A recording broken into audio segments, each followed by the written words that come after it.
¿Alguien sabe quién es este hombre? Este hombre es Mark Twain. Fijaros en su mesa. Esta mesa es de Albert Einstein. Dicen, yo lo hice el otro día además, o leí un artículo, un periódico, que decían que cuando murió Einstein en Estados Unidos, abrieron su despacho y se encontraron un despacho absolutamente desordenado. Decían, ¿cómo es posible que este hombre, que este genio, pudiera vivir en un entorno así? Este es alguien mucho más cercano, estoy seguro que lo conocéis todos, Steve Jobs. También fijaros en la biblioteca y en sus libros. Yo viendo todo eso, no sé a vosotros si os pasa, a mí me pasa que yo tengo como una lucha personal con mi desorden, ¿no? Tengo asumido de que soy alguien que debería tener la pantalla de el escritorio de su ordenador perfectamente ordenado, no lo tengo, su despacho perfectamente ordenado, no lo tengo, la biblioteca perfectamente ordenada, no la tengo, ¿no? Y eso me somete a cierto estrés por pensar, deberías organizar un poco mejor tu vida, ¿no? Y eso, yo creo que si miro atrás, lo he vivido durante toda mi vida profesional, incluso en los proyectos, ¿no? También los procesos de organización de los proyectos deberíamos organizarlos mejor, ¿no? Esa presión por intentar ordenar nuestras vidas, yo la he vivido, y cuando veo esto digo, bueno, igual no tanto, ¿no? Igual tampoco es tan necesario ordenar nuestra vida, ¿no? Esto para mí es algo mucho más cercano. Esto es la habitación de una de mis hijas, Miranda. Yo, cuando ella sabe que he escrito un libro, que es una apología al desorden, entonces yo cuando entro a su habitación y veo esto me pongo muy nervioso, ¿no? Pero tampoco le puedo decir, ordena tu habitación, porque en realidad yo he escrito un libro que habla de desordena tu vida, que no es exactamente eso, pero que tiene esa intención, ¿no? Y me cuesta decirle algo, pero también no termino de decir, no puede ser que viva en una habitación así, no puede ser que viva en una habitación así. Esos jeans puestos al revés,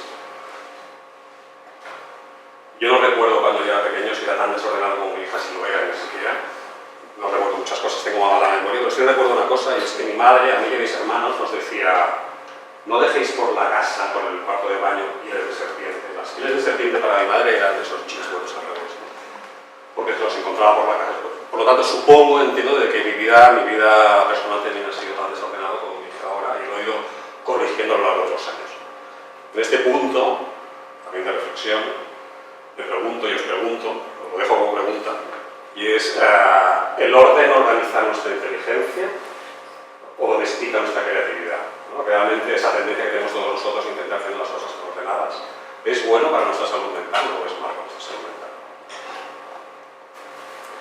Buscando desorden en Instagram, uno no me satisface, pero sí me tranquiliza el hecho de ver que, bueno, que tanto mi hija como yo pues somos bichos tan raros, porque todos hemos pasado por alguna época en nuestras vidas de un desorden que luego hemos domesticado, ¿no? Esto es un buen ejemplo de habitaciones seguramente mucho más desordenadas, desorganizadas y caóticas en las que tiene mi hija Miranda, las que yo tenía de pequeño. Y viendo todo eso, también uno piensa en la naturaleza en sí misma es desordenada. Esto es el Palacio de Versalles, que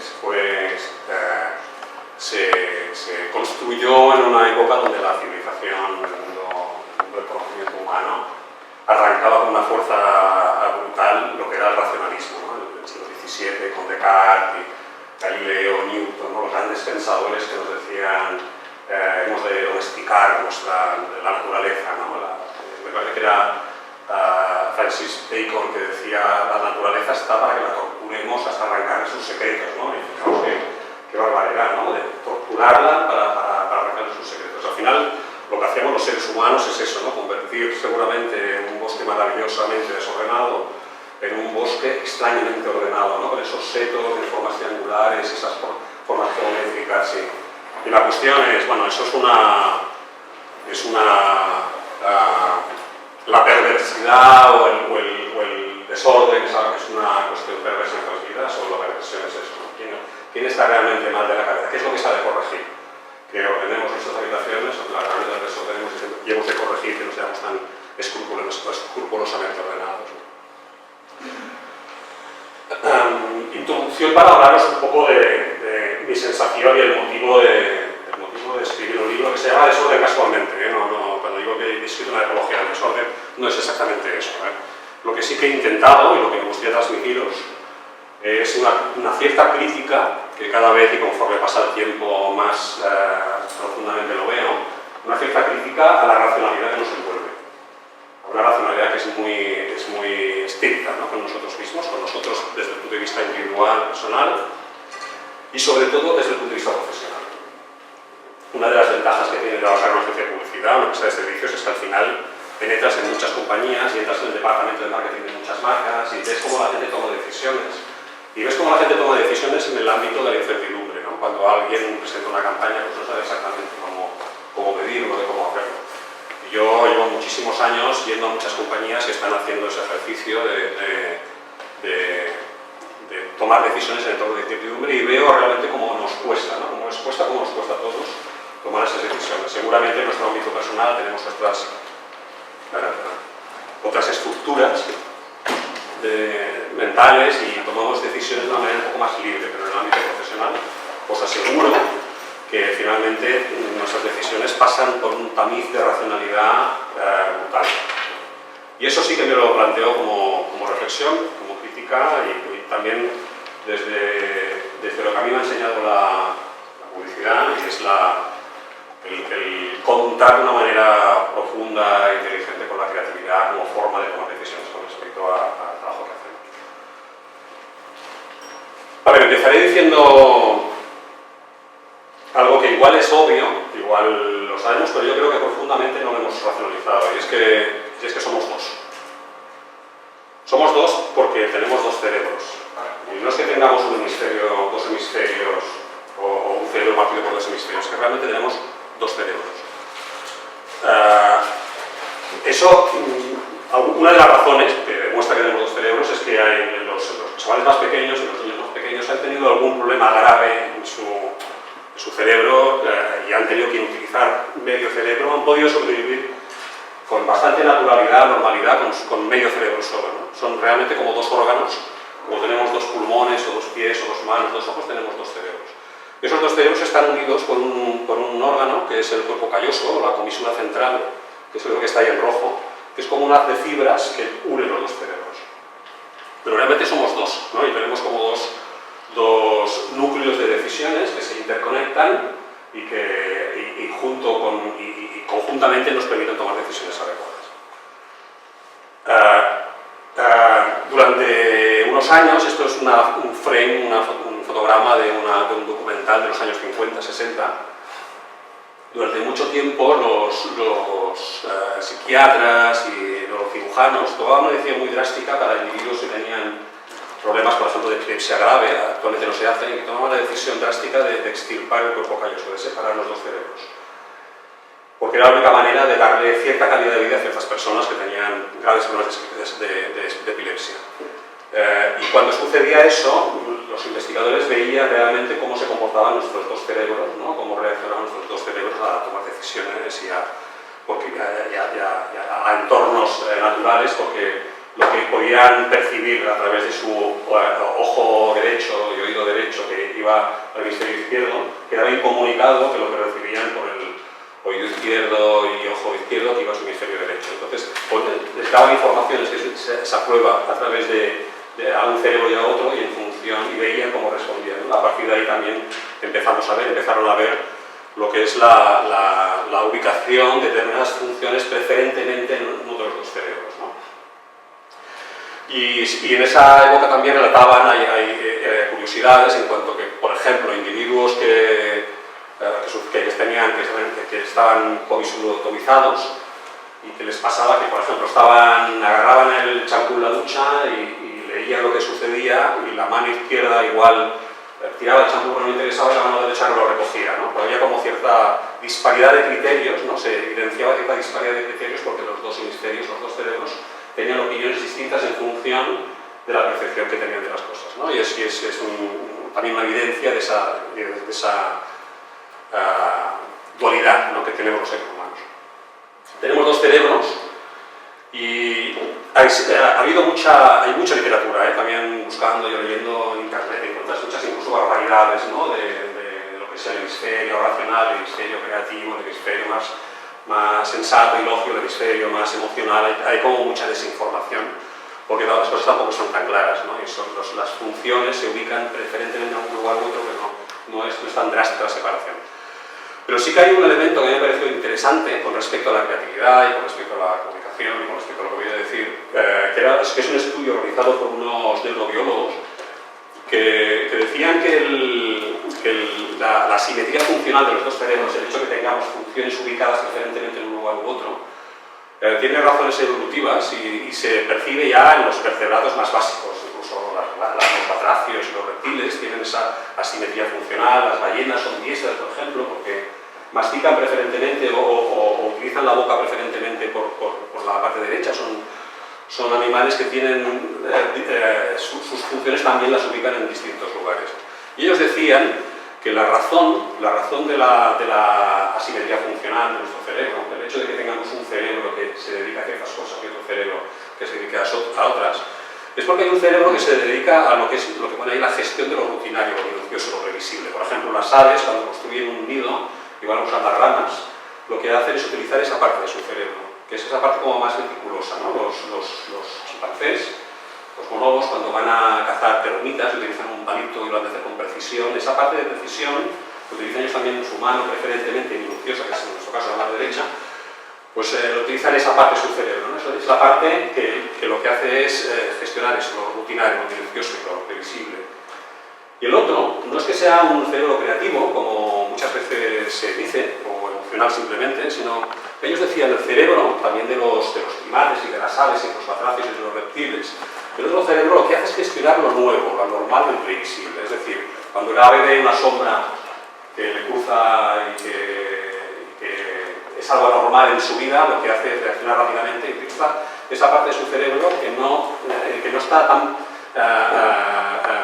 dedicada a lo que son las rutinas, los procesos más minuciosos.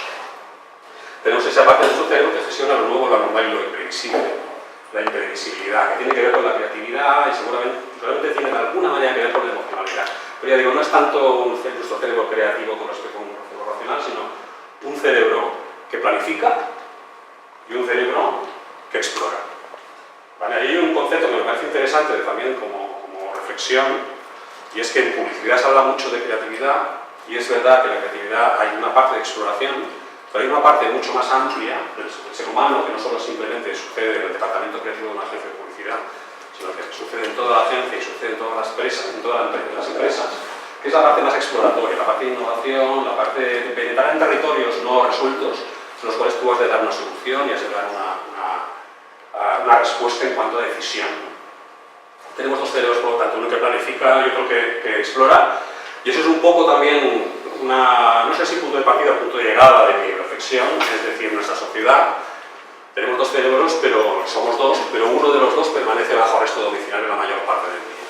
Y para mí, bueno, es como una denuncia, ¿no?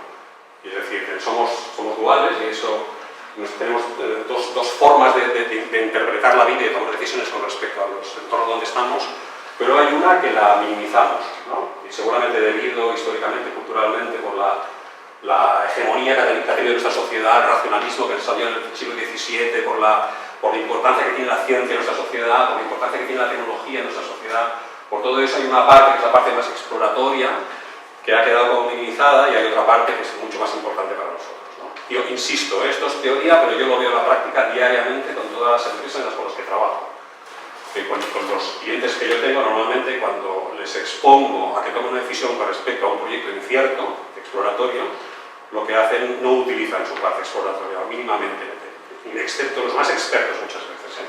Aquellos que llevan mucho tiempo, que han desarrollado la intuición, ellos sí que tienen esta parte más de utilizar su parte exploratoria, pero normalmente los más jóvenes lo que hacen, también seguramente prevenidos por el miedo de equivocarse, lo que hacen es utilizar su cerebro rutinario.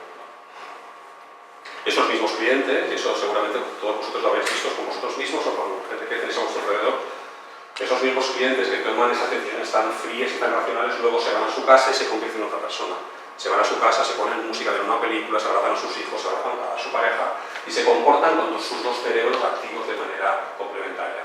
Pero eso, curiosamente, las empresas no lo hacen, ¿no? En mi caso, que será seguramente el caso de muchos de vosotros, Por suerte, en las agencias de publicidad existe un germen que se llama departamento creativo que nos invita a eso, ¿no? Que nos invita a utilizar otras formas de nuestra mente.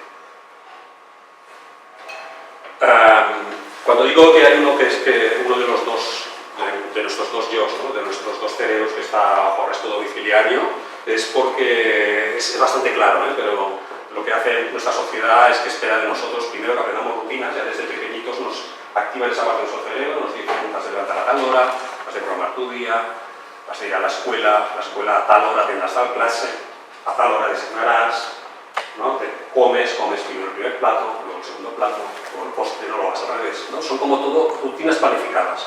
La secuencialidad de nuestro cerebro izquierdo, ¿no? Es la forma de planificar y de organizar no solo nuestro día, sino también nuestra semana, por los días de la semana, nuestro mes, nuestra vida, ¿no? Nos invitan a que planifiquemos y eso, bueno, no está mal en el sentido de que nos activa nuestras capacidades izquierdas, nos activa nuestras capacidades racionales. Pero nadie nos dice desde pequeñitos que exploremos, ¿no? Que nos inventemos, que improvisemos, ¿no? ¿Quién le dice a un niño improvisa? Tú levántate por la mañana y haz lo que te dé la gana. Nadie nos dice nunca eso. ¿Qué se espera de nosotros, ¿no? Que planifiquemos ordenadamente lo que decía, el día, la semana, el mes, que no improvisemos, que no inventemos. La invención también es algo que teóricamente es muy interesante, ¿no? Teóricamente la creatividad también, ¿eh? La creatividad como concepto global y es maravillosa. Pero ¿quién nos dice, ¿no? ¿Quién nos enseña a ser creativos más allá que cuando somos pequeños pues nos pintemos, ¿no? Que toquemos colores con los dedos y hagamos dibujos? ¿Quién realmente nos invita a que tengamos la audacia de explorar, que nos metamos en territorios desconocidos, que no tengamos miedo, que improvisemos, que gestionemos esa parte incierta? ¿Quién nos lo dice? Nadie nos lo dice, no nos lo dicen. O por lo menos a mí, no sé, a vosotros igual es que pertenezco a otra generación, pero por lo que percibo, no creo que nuestra sociedad nos esté empujando a eso. Y desde luego, cuando entremos en una empresa, lo menos que se espera de nosotros es que improvisemos, que intentemos, que tomemos riesgos, que exploremos. ¿Qué se espera de nosotros? Que seamos obedientes y dóciles. Es algo, y ahora también, en tiempos de crisis en el mundo de la publicidad, que el cliente tiene un presupuesto, lo pueden juzgar si no lo adecua o si no consigue los resultados. Y yo, cuando los veo que tienen este punto de no atreverse, digo, claro, es que nos han enseñado a ser obedientes. Y enseñándonos a ser obedientes nos han enseñado a ser cobardes, ¿no? Tenemos un perfecto aprendizaje a la cobardía. Nadie nos ha enseñado a ser valientes. Nadie nos ha dicho, tío, lánzate, vete un poco más allá, atrévete, equivócate. No te preocupes si te caes y tropiezas. Estamos aquí, nosotros los adultos, nosotros la sociedad, estamos aquí para recogerte. No, para nada sucede eso, y menos en las empresas, que es lo más trágico. Finalmente las empresas es lo que nos construye profesionalmente a todos. Como personas, como profesionales, intelectualmente es lo que nos construye, ¿no? Pues nos destruye. Desde ese punto de vista nos está destruyendo. Para que seamos obedientes dóciles y que asumamos de principio a fin las ideas de los maestros es otra cosa, ¿eh? Te dicen, oye, mira, los maestros opinan así, pero ¿tú qué opinas? Eso parece que hay poco espacio, ¿no? Para que tú des tu propia opinión, para que contradigas lo que los demás te dicen, para que contradigas lo que los adultos te dicen, para que contradigas lo que los profesores, lo que los jefes te dicen. Eso es algo también que observo, ¿eh? En las compañías. La gente que entra joven, los juniors, no se atreven a decir nada de sus jefes. Hay como un miedo, ¿no? Porque igual por inseguridad y por en general, y también lo someto a vuestro criterio, lo que yo observo, de lo que es la sociedad que yo veo. ¿Qué se espera de nosotros? Que recojamos información, datos, cuanto más datos mejor, es otra cuestión, ¿no? Como tenemos dudas en el ámbito del incierto, metámonos en el ámbito de lo cierto, de la certidumbre, y busquemos información, datos. Si es posible que a ti te diga mejor, si podemos cotejar dos cifras, y uno tiene suma 7 y otro suma 5, 7 es mejor que 5, entonces eso nos ayuda con la decisión, porque estamos en el sitio confortable, ¿no? En el sitio confortable de nuestra racionalidad izquierda. Auspiciados y cobijados bajo el mundo de la ciencia, de las matemáticas, de los números, de lo cuantificable, a la que estamos en el terreno de lo incierto, pues ahí ya no lo sabemos y nos sentimos perdidos. ¿Qué se espera de nosotros? Que tomemos estas decisiones analizando esos datos fríamente, que es otra de las cuestiones, ¿eh? Estamos en despachos, es tú mismo, esta aula, ¿no? La ves, es una aula muy fría. ¿Por qué ha de ser una aula tan fría? ¿Por qué con estas líneas tan rectas? ¿Por qué estamos tan fría? ¿Por qué estáis sentados todos mirando hacia allí? ¿No? Es como, ¿por qué están ordenados? ¿Por qué las sillas están ordenadas? ¿Qué sucede? ¿No? ¿Por qué no fomentamos un poco más formas y espacios un poco más amables? ¿No? ¿Por qué hemos de tomar las decisiones frías que suceden en las compañías? ¿Por qué no hemos de encerrar un despacho y quitar la música? ¿Por qué no la ponemos? ¿Nos pensamos que eso nos va a ayudar a tomar decisiones mucho mejores? ¿Lo hacemos en nuestra casa? Eso.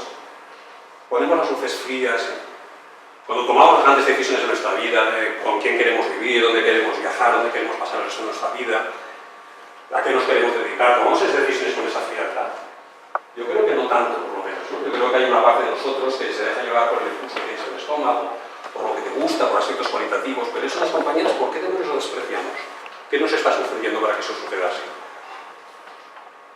¿Qué se espera de nosotros? Que nos centremos en lo conocido, en lo desconocido, ya lo he dicho, que no exploremos, que evitemos salirnos del procedimiento, ¿no? Tenemos procedimientos estancos, que eso yo creo que proviene de la etapa industrial, ¿no? Donde habían obreros que seguían una línea de producción y tú no tenías opinión y no podías moverte de allí, no podías salirte del procedimiento. Con las compañías, y más hoy en día, y más en el futuro, dentro de 5, 10, 15 años, necesitaremos gente que remueva las cosas y que las cambie, ¿no? Pero para eso nadie nos dice, nadie nos prepara y nos da como miedo, ¿no? No tenemos... Y todo eso sucede en todos los ámbitos de nuestra vida, excepto en el arte. El arte es el único núcleo donde ahí no existe necesariamente una racionalidad, donde existe la capacidad de que tú explores, donde la gente puede hacer otras cosas que no tienen nada que ver con un objetivo en concreto, donde no existe una rutina creada, sino que puedes improvisar. Lo que pasa es que el arte, primero, la sociedad considera el arte que es como un elemento no necesariamente intelectual y profundamente que nos sirva para algo, ¿no? Es como un complemento recreativo de nuestras vidas, ¿no? Tú estudias matemáticas, estudias literatura, estudias historia, que son cosas serias y luego puedes hacer un poco de arte, tocar el violín. Pero es como un complemento estudio, ¿no? Que no tiene nada que ver, que me parece que no tenga nada que ver con esa inteligencia. Pero hay ámbitos como muy importantes a nosotros, a los creativos, que me ha parecido siempre curioso, ¿no? Cuando a veces los estudiantes nos dicen, vosotros los artistas, yo no soy artista. No, yo no tengo nada que ver con el arte, admiro el arte y me parece fantástico, pero es que yo no soy un artista. ¿Por qué me llamas artista? ¿No? Porque no soy racional y pienso racionalmente, porque tengo opiniones que van más allá, que tienen que ver con lo emocional. ¿No? ¿Por qué? Bueno, todo esto es un punto de reflexión que os transmito, que estoy aquí no para deciros nada, sino para inspiraros. Y reflexionando sobre todo eso y esa crítica que cada vez más profundamente le tengo a la racionalidad, descubrí un libro que me dio cierta pauta para entender un poco lo que seguramente se nos está sucediendo. Es este libro, está escrito por un sociólogo, un historiador francés, Jean-Pierre Bernard, y un antropólogo belga que se llama Marcel Etienne. Los dos son helenistas profundos, han escrito muchos libros sobre el mundo de la antigua Grecia. Y este es un libro pequeño que habla de algo que ellos mismos dicen, es un concepto que es la metis, las actividades de la inteligencia, que estuvo vigente en el Imperio griego durante un milenio casi y que luego desapareció. Y era, y a ver si os lo sé describir, ellos decían que en aquella época los antiguos griegos utilizaban lo que ellos llamaban la metis, que es un conjunto de habilidades y de capacidades mentales orientados a tomar decisiones prácticas y que contemplaban capacidades como, por ejemplo, la intuición, la flexibilidad de espíritu, las artimañas, la inteligencia artera, la creatividad, aunque en aquel momento el concepto de creatividad no existía, pero sí el ingenio intuitivo, la capacidad de conjeturar con acierto a través de la experiencia, ¿no? La capacidad de acumular experiencia y lanzar conjeturas acertadas, y que los antiguos griegos utilizaban en aquellos entornos ciertos, en los cuales no se podía tomar una decisión lógica. ¿No? Hay entornos donde están un poco más acotados y que tú puedes visualizar, puedes tomar una decisión en función de lo que estás viendo, pero hay entornos que no tienes visibilidad y que te vas a jugar. Entonces, para esos entornos, ellos utilizaban ese conjunto de habilidades y capacidades mentales del hombre que llamaban metis. Por ejemplo, los navegantes en el mar, cuando no tenían instrumentos de precisión, pues necesitaban que el piloto de la nave tuviera ese olfato mético para saber por dónde ir, ¿no? Y cómo tomar decisiones cuando no habían estrellas porque el cielo estaba encapotado, pues a través de la experiencia, de la intuición, les ayudaba a tomar decisiones prácticas. Lo que es los generales en la guerra, ¿no? Cuando no sabían el enemigo cómo podían comportarse y dónde estaban y cuál era su estrategia, ellos utilizaban esa capacidad para tomar decisiones muy rápidas en la imprevisibilidad, utilizando seguramente su hemisferio derecho para tomar esa decisión rápida en una situación no controlada, ¿no? Entonces los navegantes, los generales de la guerra, los sofistas, ¿no? El arte de la retórica, incluso los médicos que no tenían información y tenían que intuir, ¿no? Como un enfermo qué es lo que le podía estar sucediendo. Entonces los cazadores y los pescadores, ellos sabían dónde lanzar la caña, ellos utilizaban esa inteligencia, los deportistas, ¿no? Esa inteligencia métrica. De hecho, el término de metis, yo creo que, eso me parece, pero es que es así por lo que tengo entendido, lo hemos heredado con lo que ahora llamamos maña, porque hay una frase que ellos decían que más vale metis que fuerza, y eso yo creo que en todos los idiomas europeos lo hemos heredado como más vale la maña que la fuerza, ¿no? La astucia que no la fuerza. Y os decía, ¿no? Más vale los deportistas, decía, lo que has de hacer es ser más inteligente que fuerte, ¿no? Has de ser más astuto que los demás. Y todo eso me dice, hombre, claro, ya lo entiendo. No es que tengamos múltiples inteligencias, no es que tengamos una inteligencia emocional, no es que tenemos una inteligencia que es lógica, que obedece a lo que tenemos dos cerebros, una inteligencia lógica secuencial, ¿no? que establece rutina, que establece líneas en el tiempo donde tú puedes programar y que controla y prevé. Y luego tenemos una inteligencia que es la inteligencia ética que explora, nos sirve para eso, ¿no?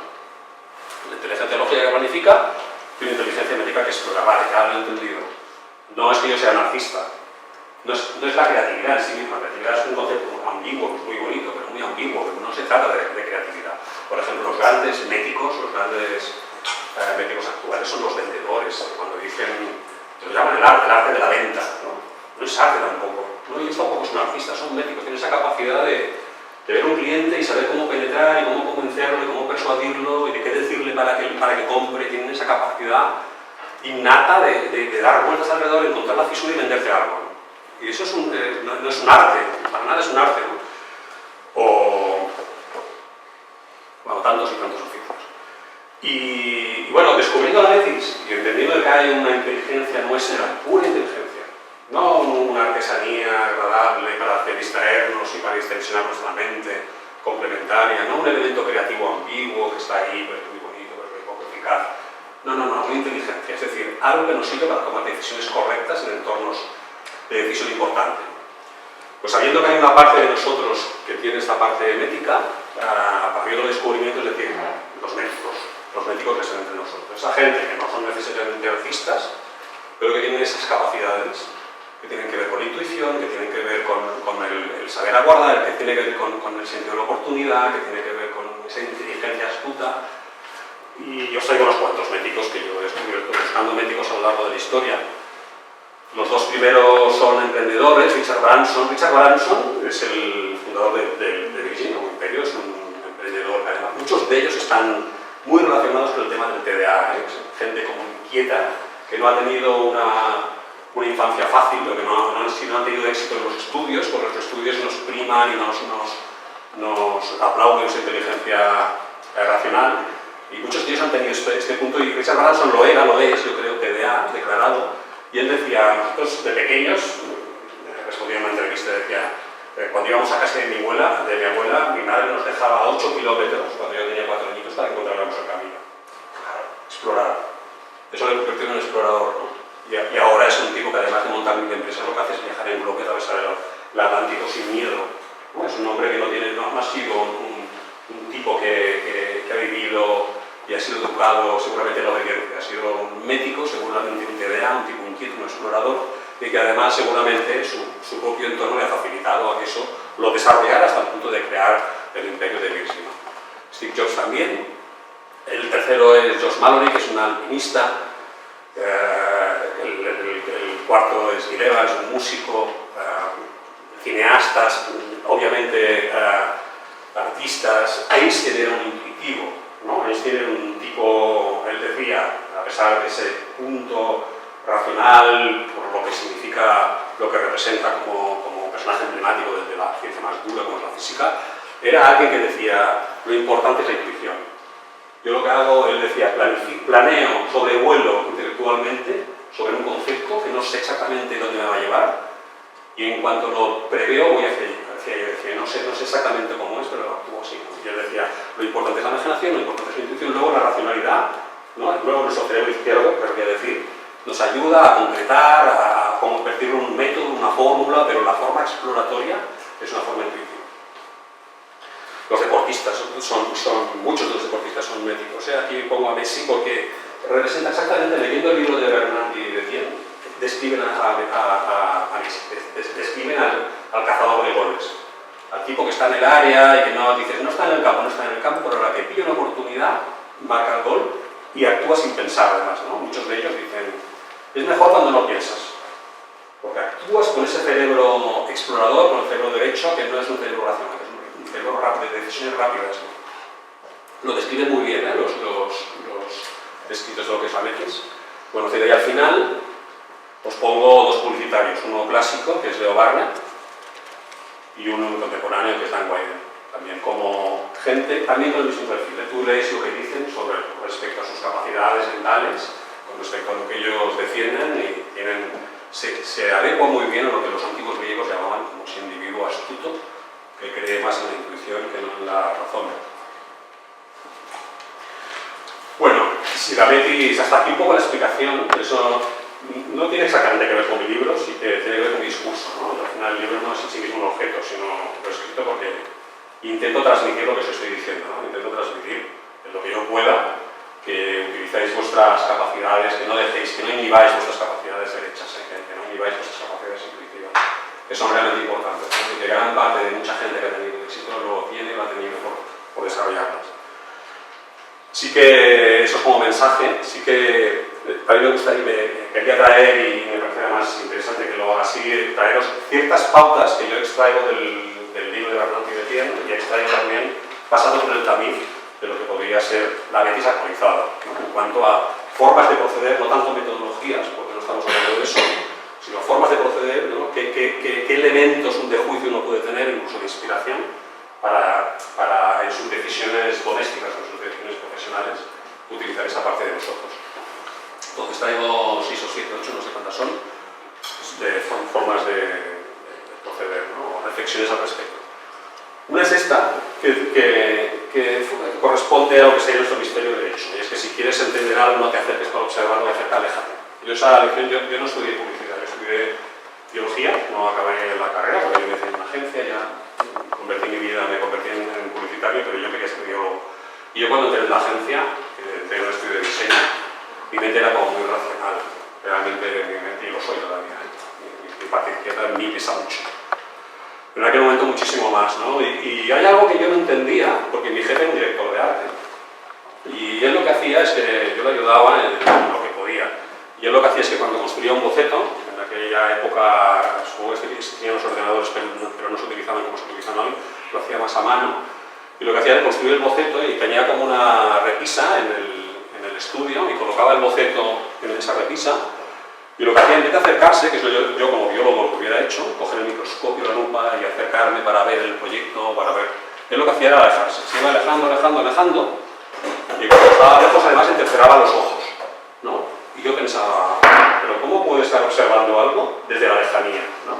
¿Qué contrasentido? En vez de acercarse para observar, y le preguntaba, pero ¿por qué te alejas? Y yo decía, no, porque si me alejo veo lo global, veo las formas y entonces entiendo mejor dónde está el problema, ¿no? ¿Pero tú crees que hay un problema? Sí, hay un problema, por eso me alejo, porque estoy intentando, ¿y cuál es? No, es que no lo sé. Entonces, ¿cómo sabes si hay un problema si no lo sabes? Bueno, porque lo intuyo. Yo veo que hay algo que no funciona. Veo que hay algo que no funciona y por lo tanto voy a investigarlo y en vez de acercarme yo me alejo. Y era como decir, a ver. O sea, está buscando un problema que no sabe cuál es, primero. Y luego, en vez de acercarse para descubrir cuál es la resolución del problema, se aleja, ¿no? Me pareció que era un concepto interesante que luego, posteriormente, lo he visto, ¿eh? y ya lo he asumido.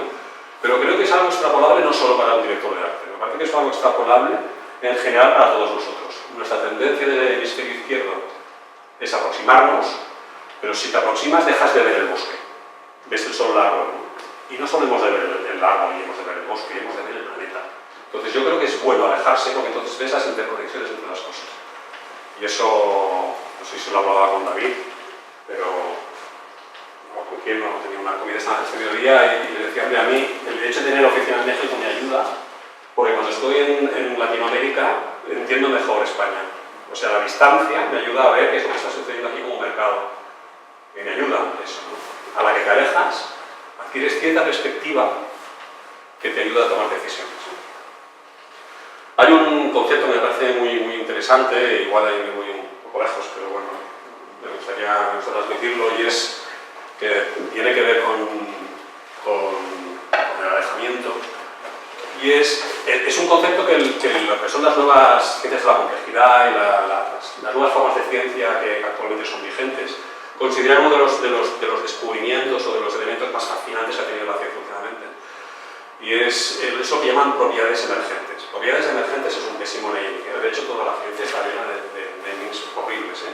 Pero el concepto que esconde detrás es interesante. Es el que dice que en un conjunto, en un sistema, en un bosque, ¿no? en un conjunto de cosas, el secreto, por ejemplo, en este caso, ¿no? Estos son las piezas de un Boeing 427. Entonces ellos te dicen, si tú quieres saber descubrir dónde está el secreto del vuelo, por mucho que analices las piezas, allí no está el secreto del vuelo. Por mucho que tú mires en detalle cada una de las piezas, no están, porque el secreto del vuelo, la propiedad del vuelo dentro de un avión surge con la combinación de muchas cosas. Y eso me parece interesante, ese mismo concepto es el que dice que si tú estás en una ciudad con tu coche y de repente tu coche pues no se para porque delante tienes a alguien, ¿no? y eres un atasco, lo que no puedes hacer es bajar del coche, abrir tu capó y ver qué sucede. Porque el problema del atasco no está en tu coche, el problema del atasco está si miras atrás y descubres todas las conexiones entre un coche y otro, y eso es lo que produce el atasco, ¿no? Entonces, lo que dicen las ciencias de la complejidad es que en un conjunto, cuando combinas determinados elementos, pueden emerger propiedades que no están en ninguno de ellos, que son nuevas. Eso sucede muy claramente, por ejemplo, en la literatura, en la novela. Una novela, por mucho que tú analices cada una de las palabras, no encuentras allí los secretos. La historia surge, y la belleza de la historia, y la conmoción de la historia surge cuando combinas las palabras. Me parece que tiene mucho que ver con esa otra forma de ver las cosas, ¿no? De esa otra inteligencia que tiene que ver más con ver la globalidad y ver las interconexiones y no ver el mundo simplemente desde un punto de vista analítico. Bueno, otro consejo. No fijes objetivos, detecta oportunidades. Eso también, según cómo, es una barbaridad. Dentro del mundo de la empresa es una barbaridad, porque todas las empresas fijan objetivos. Nosotros esto lo hacemos desde W, desde mi empresa, lo hacemos, ¿no? Nos reunimos a finales de diciembre, enero como mucho, y fijamos objetivos de lo que podría ser el año, pero eso siempre he tenido la sensación de que era un autoengaño. ¿Por qué? Porque tú puedes fijar objetivos en función de lo que sabes en ese momento, pero el mundo cada vez es más cambiante. Tú no sabes lo que hará la competencia, no sabes lo que va a suceder a nivel de mercado, no sabes si vas a ganar un cliente o lo vas a perder, no sabes las oportunidades a nivel de business que puedes tener, no sabes si ganarás un concurso o no, no sabes si se te irá la gente o tendrás un fichaje fantástico. Hay tanta incertidumbre en cuanto a tu futuro que el hecho de tomar una decisión que luego te ancle durante todo el año es como una barbaridad. Eso, en una empresa pequeña como nosotros, pues tampoco es tan importante, porque tú fijas objetivos y a mitad de año los cambias, si es necesario, y no pasa nada. Eso, en una gran multinacional donde tienes una capa, que es la capa directiva, y que toma durante una semana, un mes o 15 días, la junta directiva se reúne y toma unas decisiones en cuanto a objetivos de la compañía, y eso se transmite luego a las diferentes áreas, y cada una de esas áreas de la compañía fija sus objetivos en función de eso, y luego se transmite a cada uno de los equipos de esas áreas, y luego se transmite a cada una de las personas de esas áreas. Finalmente fijas el objetivo arriba del todo y luego ya no lo puedes cambiar, porque has de cambiar toda la compañía. Y es lo que sucede entonces cuando alguien, por ejemplo, una persona del equipo dice, oye, que se me ha ocurrido hacer algo, y te dicen, hombre, se te ha ocurrido, está muy bien, pero es que no cumple objetivos. Los objetivos eran, si recordarás, los objetivos que la compañía tiene. ¿Y qué haces con eso? Lo que haces es cargar todas las oportunidades que te encontrarás en el mercado. Las cargas absolutamente, ¿no? Cuando las oportunidades existen gran parte de nuestras posibilidades de éxito, ¿no? Y lo incierto es lo que realmente nos da. Si tú miras atrás y dices, ¿qué decisiones tomé y cómo las tomé? Las decisiones de éxito de mi vida, cómo surgieron, ¿no? Y casi todas ellas tienen que ver con el azar. Entonces, ellas tienen que ver, ¿no? El trabajo que encontraste es porque alguien te dijo de repente un día y eso no estaba previsto. La persona con la que conociste y seguramente te has relacionado para el resto de tu vida, la encontraste por azar. Y eso no estaba previsto. Las grandes decisiones que nos han pasado, incluso las negativas, ¿no? El ataque del 11 de septiembre no estaba previsto y cambió nuestras vidas, ¿no? Por mucho que preveamos las cosas, por mucho que planifiquemos, ¿no? Como nos dicen nuestros maestros lógicos, nuestros tutores lógicos, por mucho que planifiquemos, lo que realmente luego importa, y eso también os lo digo desde la experiencia, es que pilles las oportunidades como hace Messi con el gol y les aproveches al máximo. Y si para eso te has de cargar objetivos, no importa. Si tú sabes que eso es una gran oportunidad para ti, aprovechala. Y eso tampoco nos lo dice nuestra racionalidad más estricta. No te dejes llevar por el impulso, mantén una atención vigilante, también como un consejo de los médicos griegos. Que es, no estamos hablando de la impulsividad, no tiene nada que ver la impulsividad con lo que estoy diciendo. No tiene nada que ver con tomar una decisión emocional simplemente. Puedes tener esa capacidad de mantener una atención vigilante durante un día, 2 días, esperar la oportunidad, esperar, y cuando la encuentres actuar rápidamente. Tiene que ver con esa inteligencia de la astucia, que no tiene mucho que ver con la inteligencia emocional, que es otra cosa. Un explorador, Javier Marías, un escritor, ¿no? Me parecía que es un tipo con un gran prestigio, ¿eh? Me parecía curiosa su manera de explicar la falta de planificación en algo tan importante o tan difícil como es escribir un libro, ¿no? Él decía, no solo a respuesta de una pregunta, no solo no sé lo que quiero escribir, ni a dónde quiero llegar, ni tengo un proyecto narrativo que yo pueda enunciar antes ni después de que mis novelas existan, sino que ni siquiera sé, cuando empiezo una, de qué va a tratar, lo que va a ocurrir en ella, o quiénes y cuántos serán sus personajes, no digamos cómo terminará. Él empieza escribiendo sin saber dónde va, y lo hace bien, ¿no? ¿Y cómo toma las decisiones? Pues seguramente toma las decisiones oportunas y correctas, buscando las oportunidades que su imaginación le brindan a nivel de la interrelación de personajes. Y eso le lleva por un camino de éxito, y no está planificando.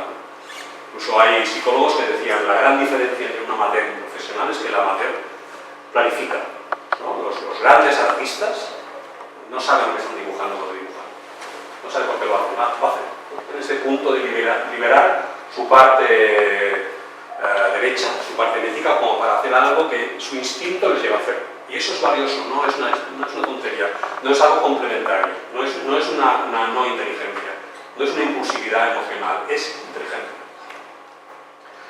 Otro punto, confía en tu intuición. Intuición es de esas palabras, como le pasa a creatividad, muy ambiguas, que la sociedad dice está muy bien ser intuitivos, pero que no, pero ya no nos potencia. Nadie, ninguna empresa, si estáis en empresas o lo estaréis, no entréis jamás en una reunión para decir, oye, yo intuyo que hemos de ir por aquí. No es verdad que por intuir. Eso no es valioso en esta sociedad. Entonces, ¿qué está sucediendo? Einstein nos dice, que es el físico más reputado, que lo más importante es la intuición. Y mi jefe no me lo permite ser. ¿Qué está sucediendo? Confía en tu intuición, te dirían los médicos, los maestros médicos. Este es un psicólogo americano, Gary Klein, que investigó muchísimo sobre el tema de la intuición. Y él hacía como trabajos de campo investigando, preguntando a gente que tenía que tomar decisiones de incertidumbre en momentos muy críticos, donde se jugaba en la vida. Por ejemplo, bomberos, pilotos de caza que tenían que manejar un avión a gran velocidad, que cualquier pequeño fallo podía acabar con su vida, o enfermeros, médicos de urgencias que tenían que tomar decisiones muy rápidas para poder salvar la vida de una persona, ¿no? Y les decía, ¿cómo trabajáis? Y yo ponía el ejemplo de un bombero, un jefe de bomberos, que preguntándole les decía,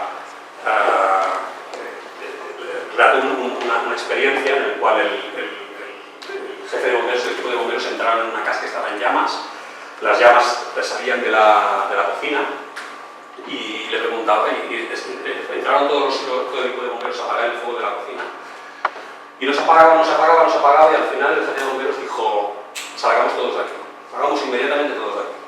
Salieron y al cabo de 2 o 3 minutos el suelo de la cocina se derrumbó. Entonces Gary Klein, el psicólogo, le preguntaba, ¿y cómo lo supiste? Y él al principio no sabía qué responder. Dije, yo noté que había algo que no funcionaba y pensé, estamos en un entorno que no controlamos y por lo tanto vayámonos porque hay algo que no funciona. ¿Y qué es lo que no funciona? Entonces el tío, pensando, decía, claro, es que yo notaba que había un silencio extraño. ¿Y qué más notabas? Yo notaba que había demasiado calor. Con las llamas que había demasiado calor.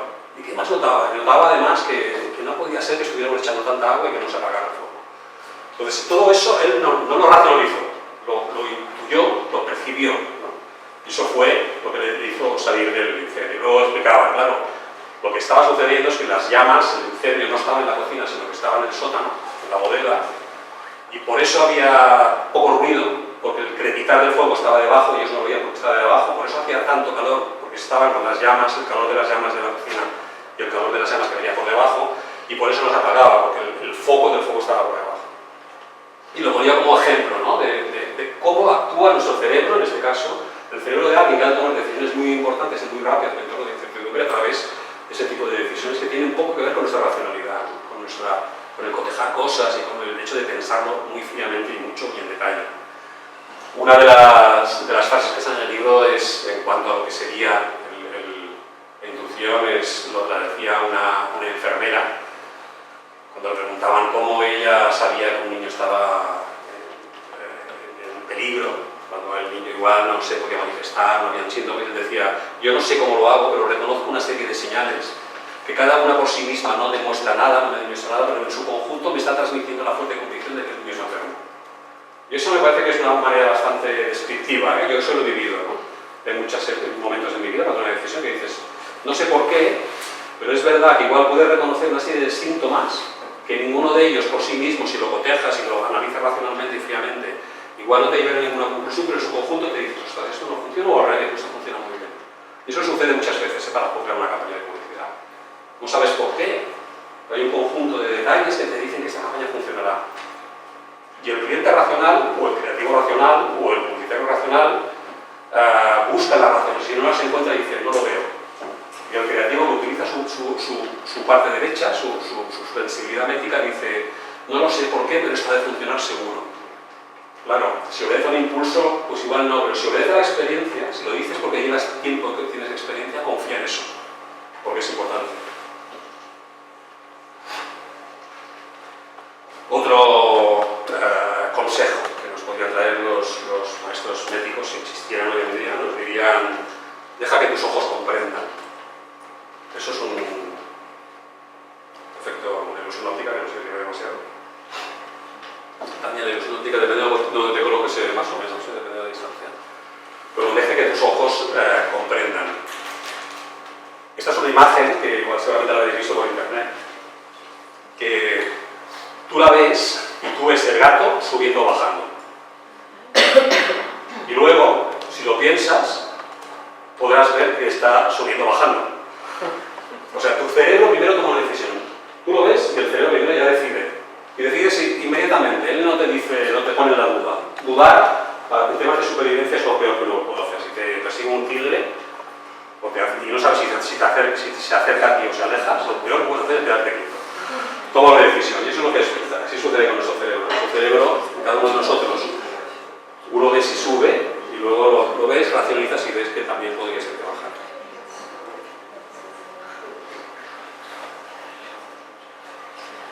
Hay muchos conceptos, y eso tiene mucho que ver también con la publicidad, hay muchos conceptos que se explican muy bien sin palabras, nos cuesta eso racionalizar, nos cuesta explicarlo los clientes a nosotros.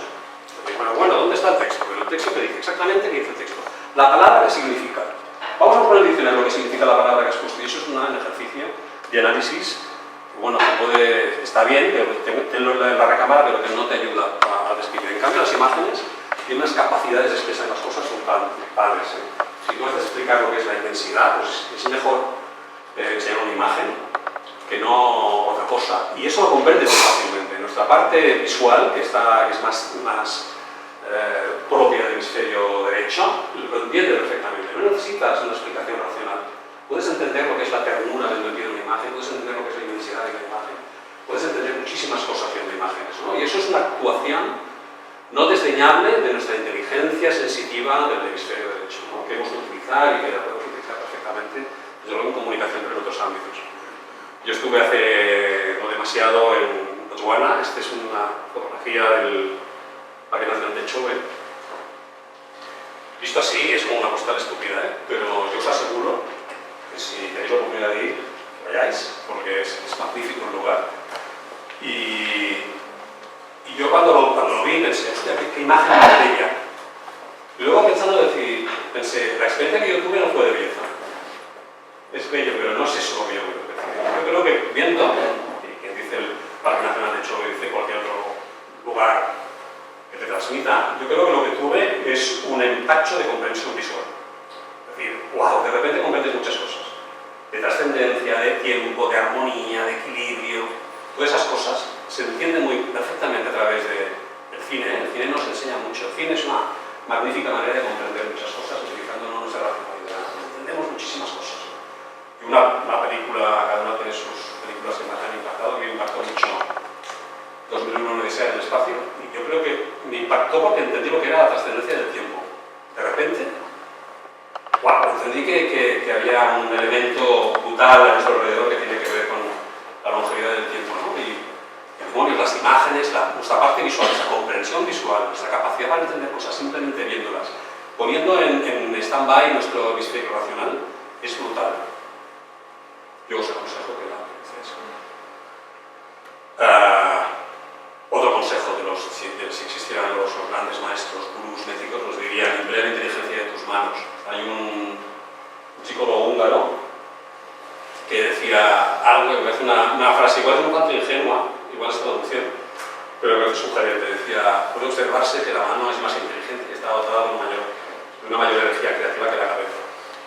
Y es verdad que en nuestras hay algo, y eso sucede, tiene que ver también con lo que es la artesanía de los antiguos artesanos griegos, ¿no? Y tiene que ver también lo que nos ha sucedido en las agencias en los últimos años, que al principio mi director de arte trabajaba con las manos. Y él hacía los bocetos, y lo toqueteaba, y se arrancaba, y tenía esa capacidad de trabajar con las manos. Y en las agencias lo que nos pasó es que empezamos a deshacernos de lo que era la parte más manual. Al principio, en la época de los Mad Men, incluso tenían fotógrafos, realizadores de las agencias, ilustradores, hacían cosas con las manos. Y todo eso las agencias lo fuimos quitando de nuestras vidas, ¿no? Porque no era rentable, porque nos quedamos con la cabeza, ¿no? Éramos gente de ideas, y lo último que se hizo fueron los estudios de diseño, y al final nos quedamos simplemente como cabezas pensantes, pero sin capacidad manual de construir. Y eso, yo creo que perdimos esa energía creativa que tienen las manos, ¿no? Que ahora igual lo estamos recuperando, porque intentamos hacer talleres y labs, y nos encantaría tener drones en las agencias y utilizar la tecnología, y eso parece que nos apetezca, necesitemos que nuestras manos se pongan en actuación, ¿no? Porque es verdad que hay una conexión muy directa entre mano y cerebro. Este es un sociólogo americano que, si no lo conocéis, os interesa, os recomiendo, que ha escrito un libro que se llama El artesano, que habla precisamente de eso, ¿no? Y hay una de las frases que decía, y es: la mano y la cabeza no pueden separarse, si se separan, ¿quién sufre esa cabeza? Y yo creo que es cierto, y eso lo he notado en nuestro sector, en nuestro gremio, en el mundo de la publicidad, que nos cortamos las manos las agencias y nos quedamos como cabezas pensantes, y entonces hemos sufrido.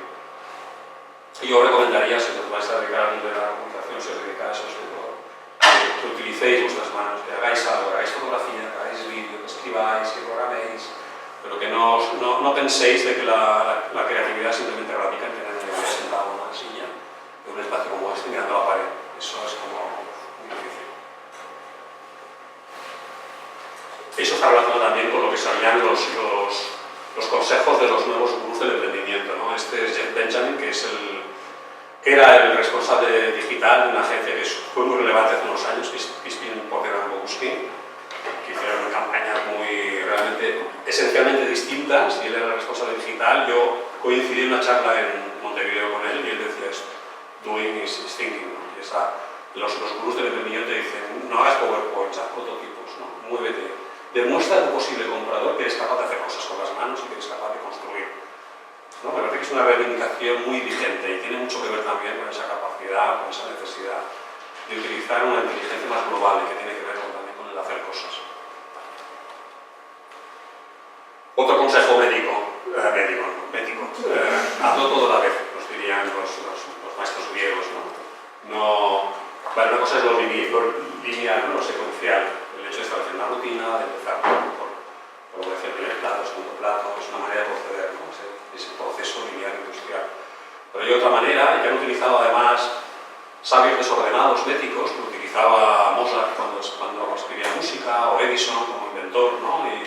O Leonardo da Vinci, que empezaban muchas cosas, ¿no? Y los historiadores nos explican, ¿no? Dicen, empezaban muchas cosas a la vez, y unas las dejaban, otras las continuaban, otras las frustraban, otras las dejaban dormir y luego las continuaban, ¿no? Y tener una forma desordenada a través de trabajar paralelamente en muchos proyectos, ¿no? Y bueno, tal vez sí, que es una manera de trabajar, ¿no? Yo lo practico desde que lo oí, además ya lo hacía un poco así, ya no lo hago expresamente, ¿no? Ahora digo, bueno, pues vale. He escrito un libro, ahora estoy escribiendo otro y estoy escribiendo como 4 o 5 libros a la vez, los empiezo a la vez y ya veré cuál triunfará. ¿Por qué no? No escribo además linealmente, empiezo con un capítulo, intento jugar con ello y eso excita mi inspiración y mi mente y me ayuda seguramente a meterme caminos que linealmente jamás lo conseguiría, ¿no? Hago todo a la vez, ¿no? Se puede trabajar, ¿no? Como los circuitos eléctricos, hay circuitos eléctricos que funcionan en paralelo, que tienen ciertas capacidades y potencialidades y otros que trabajan en serie. Pues bueno, yo también os aconsejo probarlo por lo menos, ¿no? Ya sabemos trabajar en serie y las empresas trabajamos en serie, alguien te pasa un proyecto, entonces tú haces algo más y pues se puede trabajar también perfectamente en paralelo, por probarlo, ¿no? Y es una manera también de romper rutinas y romper la manera de acabar haciendo lo que todo el mundo ha hecho. Estoy acabando ya. Somos exploradores, hemos dicho, no somos creativos, no somos artistas, somos exploradores, todos tenemos esa parte de exploración, vosotros la tenéis. ¿Qué buscamos como exploradores? Buscamos vínculos débiles. Es otro concepto de un psicólogo que decía, bueno, en general, el mundo de la psicología define la creatividad de muchas maneras, pero hay algo en la cual casi todos están de acuerdo y es que la creatividad es como la conexión entre dos cosas que previamente no se preveía que fueran conectables, ¿no? Ferrana diría cuando yo decía, cuando he descubierto y he preparado mis platos más innovadores, lo que hacía era buscar formas de cocción, por ejemplo, y ingredientes distintos y buscaba conexiones que no se hubieran hecho, ¿no? Es una manera también de encontrar formas y caminos dentro de la incertidumbre de un bosque por explorar. Y en realidad, y eso también sucede en publicidad, al final no estamos buscando creativamente una idea que a nadie se le ha ocurrido, porque a todo el mundo se le ha ocurrido todo ya, ¿no? Lo que sí que se puede encontrar y se puede buscar son conceptos interesantes, no fuertemente vinculados, que tú los puedas vincular.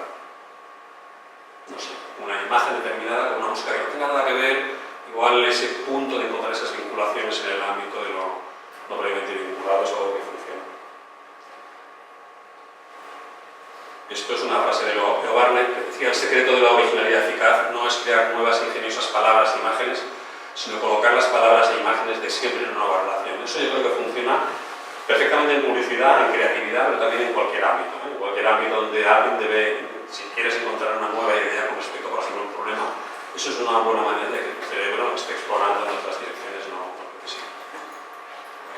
Y finalmente, y tenía más, pero para no bajar, pero finalmente un consejo que nos diría, si tuviéramos aquí si el mundo de la mente desapareció por la primacía de la lógica, ¿no? De los grandes filósofos griegos, Sócrates, Platón, Aristóteles, ellos construyeron nuestro entendimiento de lo que es el mundo y nuestra forma de pensar, ¿no? Y es una forma de pensar magnífica, obviamente, ¿no? Pero extinguió esa inteligencia que existía en aquel momento, que era una inteligencia más eficaz y más ratonera y más la diluyó. Si no hubiera sucedido así, igual ahora tendríamos como universidades con maestros como esta, con maestros lógicos y con pensamiento lógico. Y tal vez tendríamos una parte artística en nuestra sociedad, sino tendríamos universidades donde nos enseñarían a explorar, nos enseñarían a ser creativos, y nos potenciarían esa intuición y sabíamos realmente cómo tomar decisiones en entornos de incertidumbre, nos sentiríamos cómodos en nuestros entornos, ¿no? Y seguramente esos maestros, una de las cosas que nos enseñarían sería que seamos audaces, ¿no? Lo decía al principio, que es algo que urgentemente en esta sociedad alguien debería decirnos, ¿no? Alguien debería empujarnos, y alguien debería convencernos de que tengamos esa audacia para desarrollar nuestra vida profesional a todos los niveles, ¿no? Que no importa tanto la obediencia a una metodología o el seguir las rutinas que alguien te ha enseñado, o hacer aquello visible que se queda de nosotros, sino que gran parte del juego profesional al final es tener audacia para hacerlo. Y esta es una frase de Hastings, que es el fundador de Netflix. Me parece también, el mundo del emprendimiento tiene mucho de lo que estoy diciendo, muchísimo de lo que estoy diciendo. Es donde realmente ahora hierve la creatividad de nuestra sociedad, ¿no? La gente que emprende proyectos y que fracasa, tiene éxito. Él decía, como emprendedor has de sentir que puedes saltar de un avión en marcha con la seguridad de que vas a agarrar un pájaro volando. Es un acto de estupidez y la mayoría de los emprendedores se estrellarán porque no habrá ningún pájaro, pero ocasionalmente el pájaro aparece. Qué magnífica invitación, ¿no? a que nos lancemos por la ventana independientemente de que encontremos algo o no encontremos algo detrás de la ventana. Y nada más, os dejo mis datos por si queréis algo de mí a partir de este día. Y nada, muchas gracias.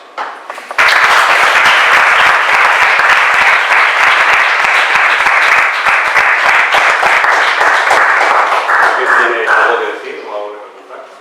¿O algo que objetar? ¿Cómo trabajas en tu agencia? ¿Cómo trabajas en tu agencia? ¿Todavía tienes un brief? Sí. Luego al objetivo. ¿Todavía tienes el orden? Bueno, yo creo que las agencias somos esencialmente, las agencias de perfil creativo, somos esencialmente desordenadas. Somos, yo creo que somos de las pocas, y eso me parece de lo más relevante del mundo de la publicidad.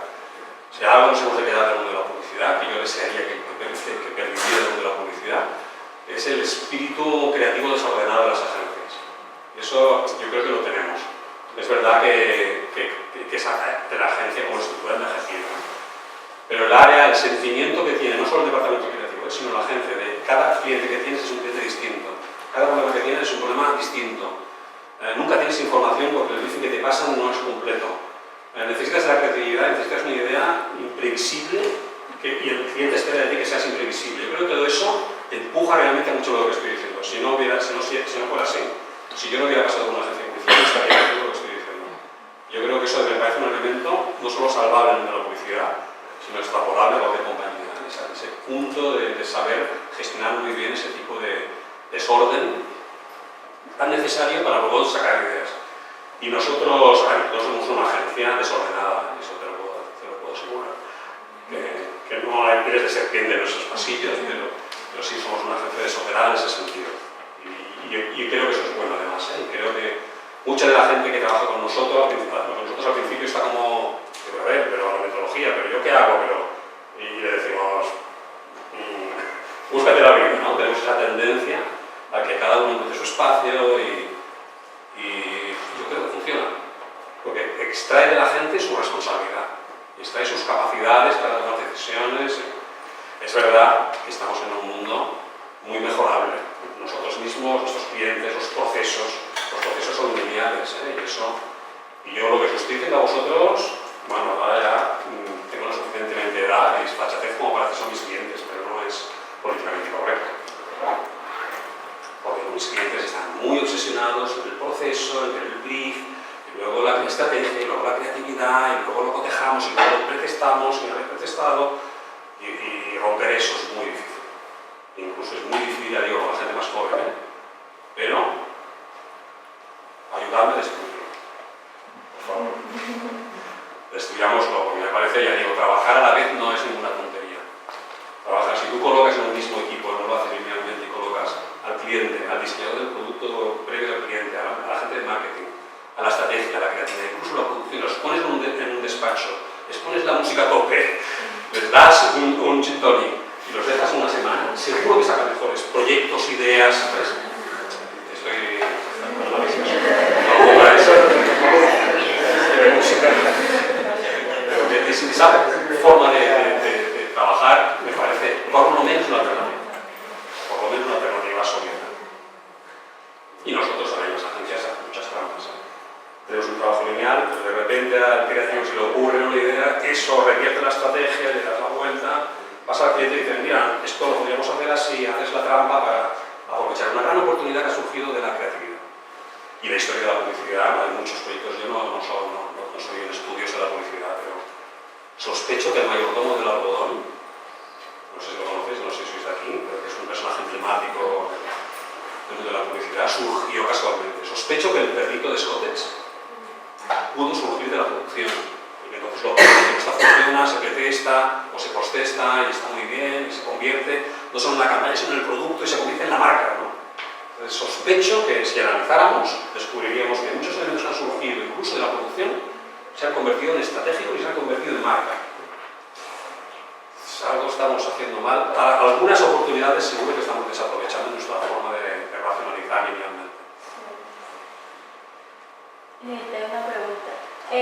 Como opinión personal, ¿piensa que es algo con lo que se nace, ese cerebro explorador, intuitivo, creativo, o es algo que se va afinando con la experiencia?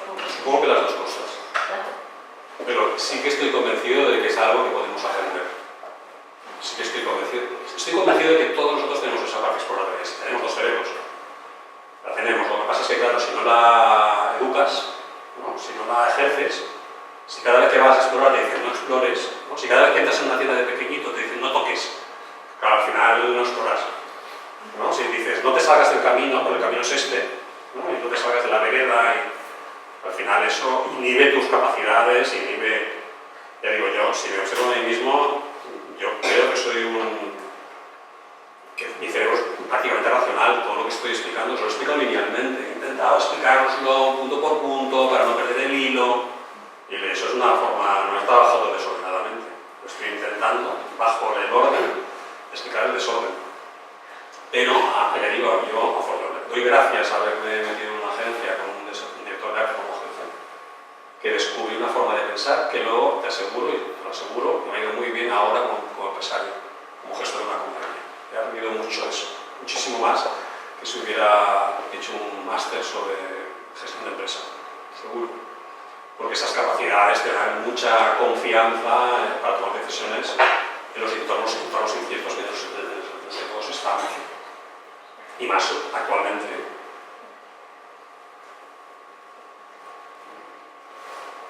¿Qué más? ¿Algo más? ¿Dónde colocas el sentido común? Sí, buena pregunta. Yo creo que lo coloco en la parte derecha. Más intuitiva, más... Sí, creo que sí. Sí. Mira, yo empecé la compañía con mi pareja, mi mujer. Yo empecé como llevando la parte más creativa y yo empecé llevando el negocio. Y ella no tenía mucha experiencia en llevar negocios, ¿no? Y al final la empresa ha crecido. Y ahora tenemos 4 oficinas, ¿no? En Barcelona somos casi 90 personas. La gestión de esa compañía desde el punto de vista financiero es algo. Y ella ha aprendido y cuando le hemos hablado ella dice, yo lo que hice es utilizar mi sentido común. Y esa parte, cuando ella dice yo lo que hice es utilizar mi sentido común, yo creo que lo que está diciendo es que yo utilice no mi parte analítica, sino mi olfato para decir esto no puede ser, y esto sí.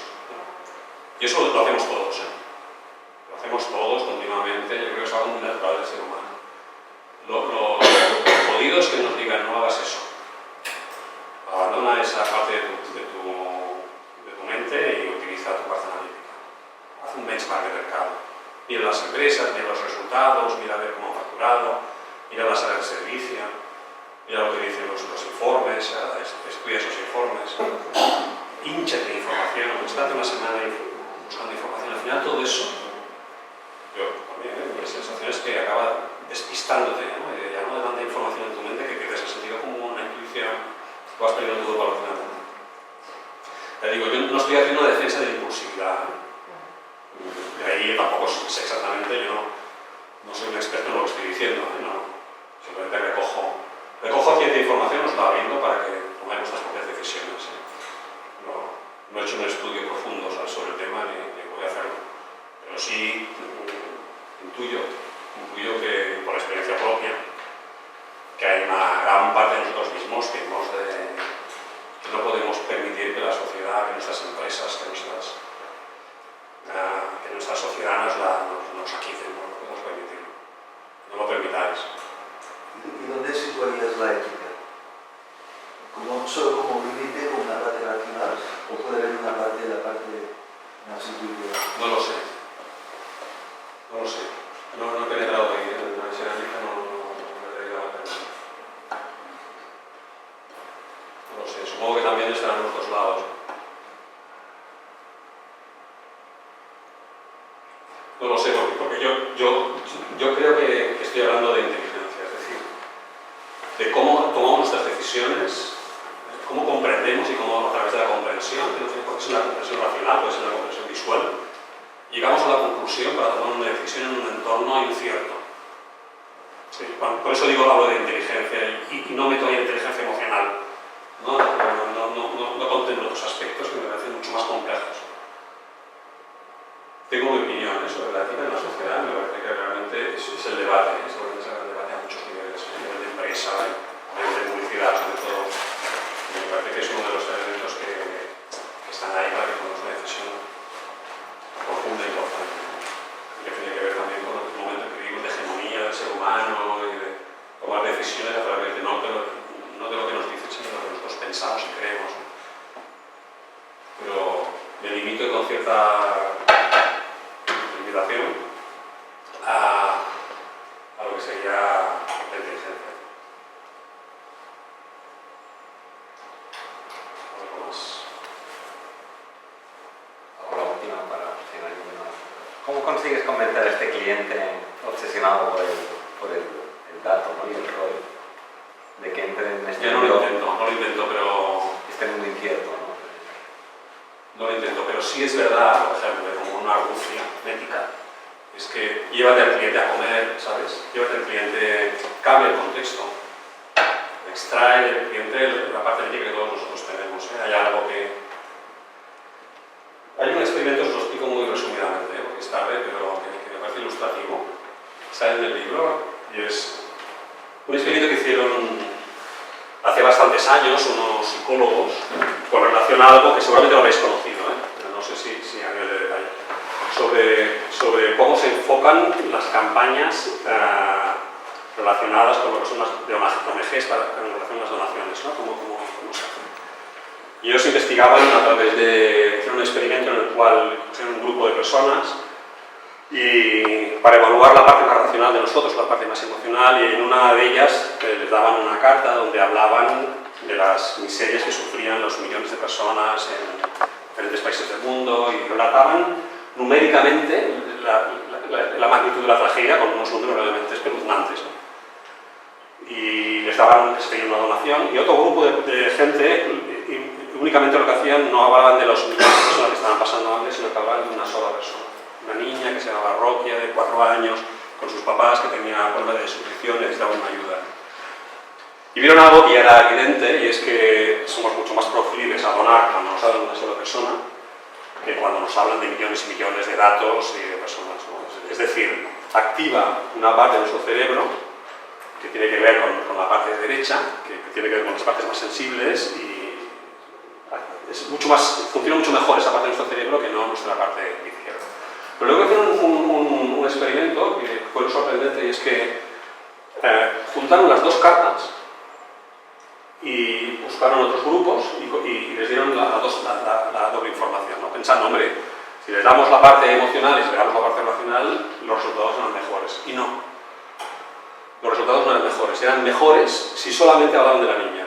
Y la conclusión era que cuando excitamos nuestro cerebro racional, nos volvemos racionales. Es decir, si hablamos de números, ¿no? Si yo estuviera aquí hablando con números, pusiera una Excel, y activaría en vosotros vuestro hemisferio izquierdo, es decir, activaría vuestras capacidades racionales y tomaréis decisiones utilizando esas capacidades racionales. Si yo vengo aquí, y eso se hace mucho en las agencias, y en vez de enseñar un Excel, os pongo una pieza, un vídeo, y os enseño gente, yo os enseño proyectos emocionantes, os enseño campañas que te hacen llorar, os enseño campañas que os hacen reír. Si hago todo eso, activo vuestro hemisferio derecho y vuestras decisiones serán distintas. ¿Qué hacemos las agencias con las que intentamos activar el hemisferio derecho? Les ponemos música, les hablamos de la niña, les enseñamos a la niña, les enseñamos a la mamá, cómo abraza al niño, cómo llora, y entonces ves que el cliente, por su reacción a nivel emocional, está activando una parte que la tenía oculta. Porque en el ámbito de una empresa, en cualquier compañía, está la parte racional, están hablando constantemente de números, están hablando de la cuenta de resultados, están hablando de KPIs, están hablando de una serie de cosas que al final lo que hacen es activar sus capacidades más racionales, ¿no? ¿Qué hacemos nosotros? ¿Qué haría yo? Yo intentaría llevarlo a un terreno relacionado con el hemisferio que tiene que ver con la parte visual y no con el hemisferio que tiene que ver con la secuencialidad. Bueno, nada, muchas gracias por vuestra asistencia. Yo dejo mis datos si queréis si tenéis alguna duda, que sea.